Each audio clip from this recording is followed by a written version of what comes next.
வணக்கம் மக்களே, எல்லாரும் சும்மா இருக்கையில் இந்த வீடியோவில் என்ன பார்த்துட்ருக்கோன்னு பார்த்தீங்கன்னா, நம்ம வீட்டில் சஷ்டி விரதம் எல்லாம் முடிஞ்சு வந்து பார்த்திங்கன்னா இன்றைக்கி தான் அசைவமே எடுத்தோம்.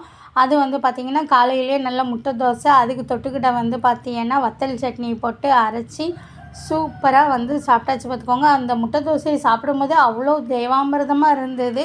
ஏன்னா நம்ம ஒரு முட்டை கூட எடுக்காமல் நல்ல விரதம் இருந்துகிட்டு இருந்தோம் பார்த்தியெல்லாம். அதனால் அதுக்கப்புறம் வந்துட்டு இன்றைக்கி மத்தியானம் வந்துட்டு என் அம்மா சொல்லிட்டா, தீபாவளிக்கு வந்து ஆட்டுக்கறி எடுத்துட்டீங்க, எனக்கு பிடிச்ச மாதிரி இன்றைக்கி கோழிக்கறி தான் எடுக்கணும், ஆட்டுக்கறியெல்லாம் எடுக்கவே கூடாது அப்படின்னு சொல்லிட்டா பார்த்துக்கோங்க.